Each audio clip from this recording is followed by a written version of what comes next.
What is up, party people? It is MTG Next Door. It is Doc. I know, it has been so long since I've opened a box. A lot of reasons behind that. First off, me and my progeny have gotten into Warhammer 40,000, so a bit of my discretionary spending has gone there.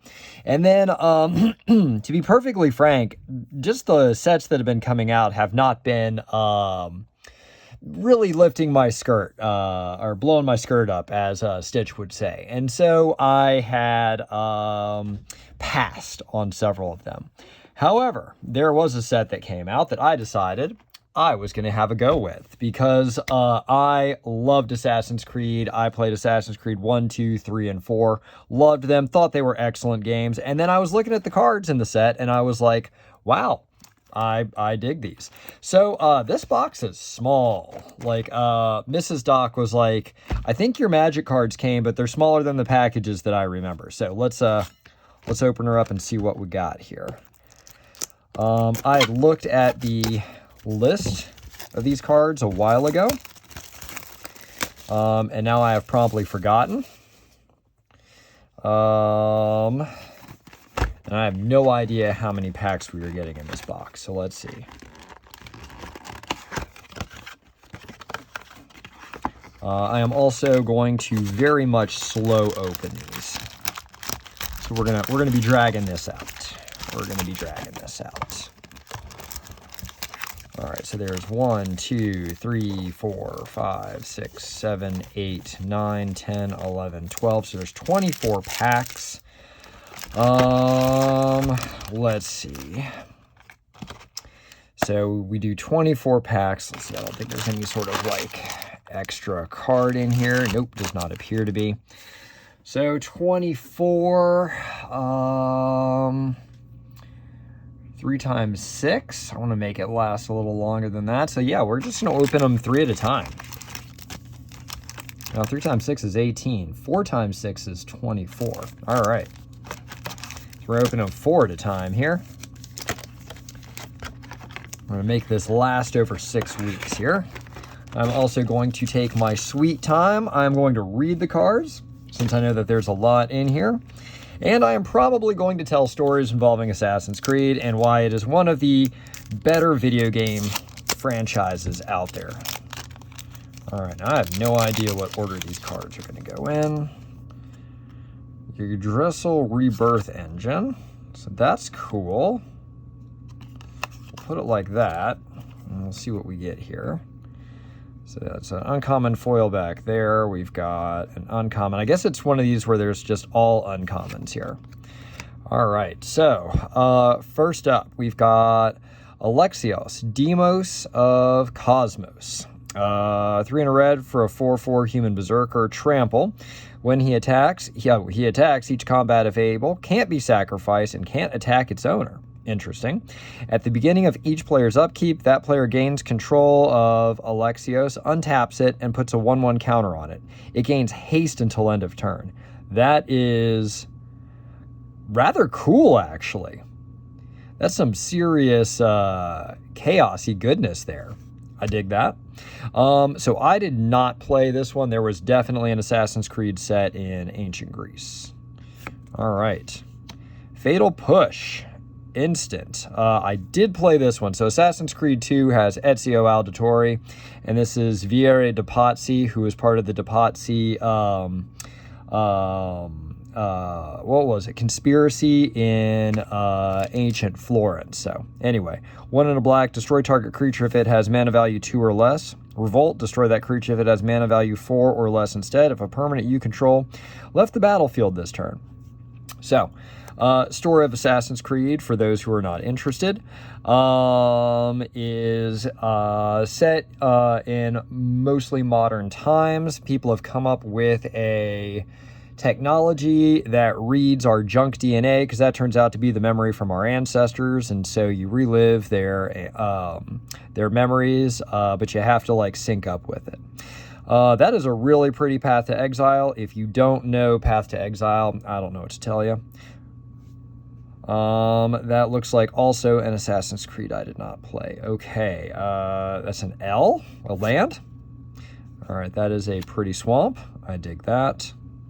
We got a rare, Senu, Keen-Eyed Protector, 1 and a white for a 2/1 legendary creature, Bird Scout, Flying Vigilance. Tap it, exile him, you gain 2 life and scry 2. When a legendary creature you control attacks and isn't blocked, if this is exiled, put it onto the battlefield attacking. That's interesting. So the one set in Ancient Egypt starts with like the start of the Assassin Order. Assassins and Eagles get along really well. Then we've got our uncommon, Cathartic Reunion. That's been reprinted like crazy. Ooh, we've got the Thing of the Thing. So if anybody wants him, I've got him in a full art foil. I guess we'll put that there. So if he really blew up anybody's skirt, let me know. Let me know. All right. So the first Assassin's Creed takes place during right before the Third Crusade, set in the Middle East, in Jerusalem, Damascus, Acre, and I think there was one more, I can't remember. All right, so we switched around like this. All right, Hidden Blade, 2, Flash. When Hidden Blade enters the battlefield, attach it to target creature you control. If that creature is an assassin, it gains Death Touch until end of turn. Equipped creature gets +1/+0 and has first strike. Okay, so that is just awesome. So you keep 2 hidden, you tap it, you pop it in, you put it on an assassin. It's got first strike and Death Touch. Death Touch, first strike, one of my favorite combo mechanics if you can pull it off. So the Assassin's Order is going against the Templar Order. The Templar want to control us. I'm not going to delve into politics here because, you know, magic is supposed to be fun. And then the Assassins want to keep humans free. And they have this lovely mechanical blade that shoots out on your wrist like this, and then you stab people. All right. Ballad of the Black Flag. 1 blue as it enters. Yep, okay, so it works like a regular saga. We don't have read ahead. So we got mill 3 cards. You may put a historic card from among them into your hand. And then the 4th one is historic spells you cast this turn cost 2 less to cast. So that could be good in the right deck. So Assassin's Creed Black Flag was set during the golden age of piracy. That was my second favorite one of the whole series that I played. All right. Viewpoint Synchronization. 4 and a green, search your library for up to 3 basic land cards and reveal them. Put 2 of them onto the battlefield tapped and the other into your hand, then shuffle. So basically you're looking at a Cultivate for more mana, but we got this free running. So you may cast this spell for its free running cost if you dealt combat damage to a player this turn with an assassin or commander. Okay, that's pretty good. So in Assassin's Creed, you just get to run everywhere and parkour everywhere, and then you try to get to these high points and you survey them, and then that reveals places on your map. All right, so we got a land.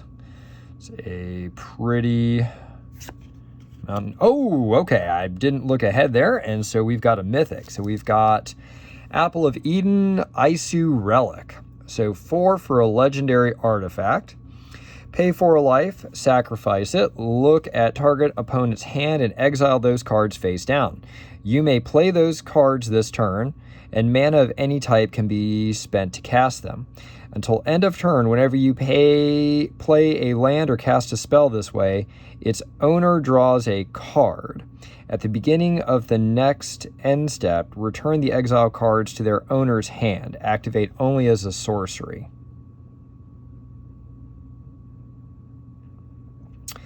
I feel like this is good, but I'm missing how to abuse this. There's something in here that says this can be horribly abused, and I smell that. And I just don't know exactly how to make it horribly abused. I'm going to need to think on this. So what it turns out is humanity was initially created by a group of aliens called the Isu, who turn out to be our deities, and they created a bunch of artifacts that turn out to be lots of holy relics. So the Apple of Eden is this one where you can usually control people's minds, which makes sense. All right, then we got an uncommon. Escape detection, 1 blue, free running to turn a blue creature you control to its owner's hand, return target creature to its owner's hand, draw a card. So that's interesting that you do damage to someone, you return a blue creature you control to its owner's hand, and then you get to return another target creature to your hand. I know the deck this goes in. I know what deck this goes in. Ooh, we got another mythic. Oh, Sword of Light and Shadow. I am not upset about that at all. So I've got a Sword of Light and Shadow. I'm going to keep this one. So if anybody wants my other Sword of Light and Shadow, I feel like that's one of those cards where you really don't need multiples. So a crypt creature gets 2/2 and has protection from white and black. Whenever a crypt creature deals combat damage to a player, you gain 3 life and you may return up to 1 target creature from your graveyard to your hand. It goes in every graveyard deck. And then we got a token. So we've got an Assassin's token. Yep. We put the in Magic the Gathering. That's weird.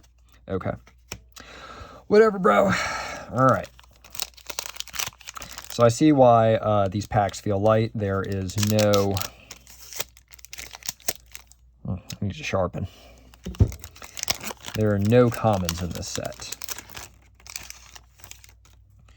All right.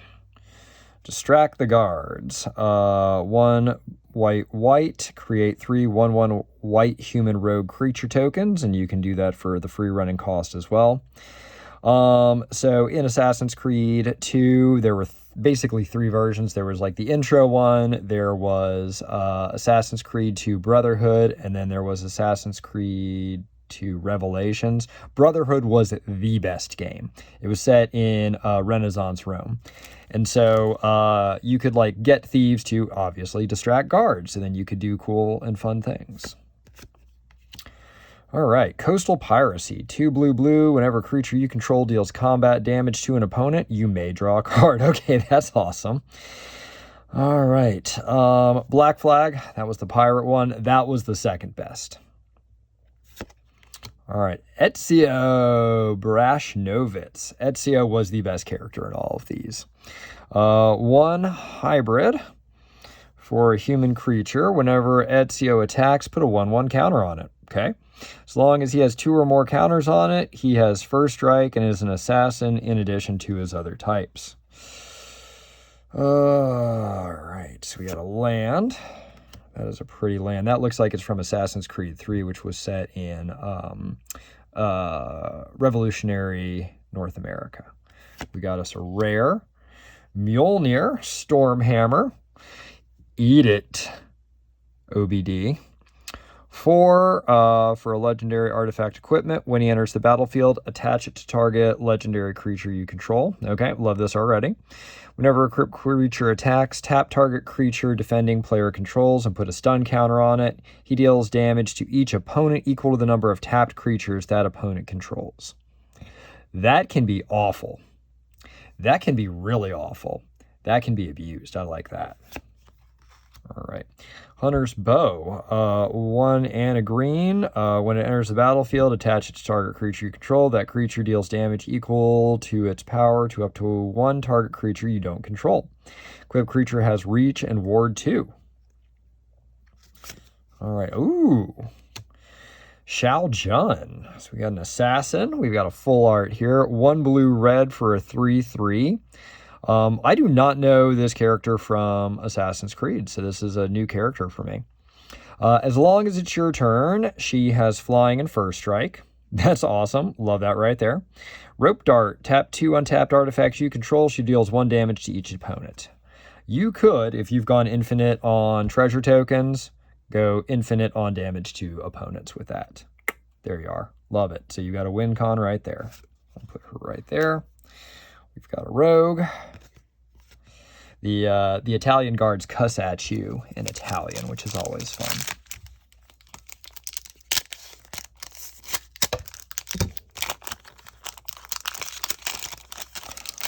And for the people who, for all 116 members of the channel who have not seen this before, this was the knife I got as a Peace Corps volunteer in the south of Madagascar. Purchased it, was not given to me.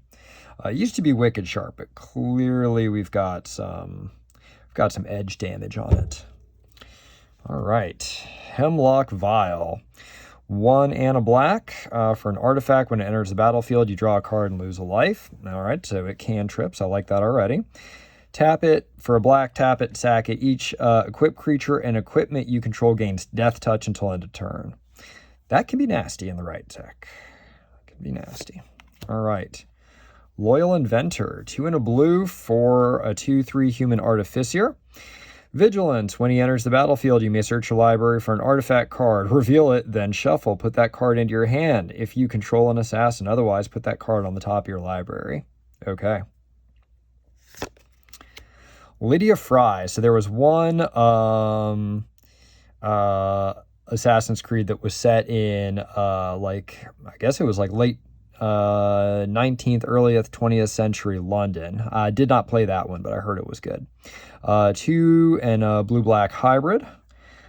She can't be blocked by creatures with power 3 or greater. At the beginning of your end step, surveil X, where X is the number of tapped assassins you control. Okay. All right, we got our land. It's a lovely island. And we got another mythic. Oh, we got another Sword of Light and Shadow. All right, seriously. Now I've got 2 Swords of Light and Shadow to give out. All right, we got a rare here. We've got Aya of Alexandria. 2 red-white for a Menace lifelink human assassin. Whenever a historic creature you control deals combat damage to a player, create a 1/1 black assassin creature token with Menace. Now, I think that means her color identity is red, white, black. So she's Mardu. So I dig that too. That's a fun color to play. Okay, we got another one of this fool. And there we are. All right, so 4 packs. I'm going to take these rare, mythic. So 4 packs, and we got 1, 2, 3 rares and 3 mythics, which is not bad. I'm not mad about the duplicates since they do look different. So, hey, these are fun. All right, y'all be safe. Next Sunday, I will open 4 more packs. And we're going to drag this out for funsies and for dopamine. Mostly dopamine. All right, be safe out there, y'all.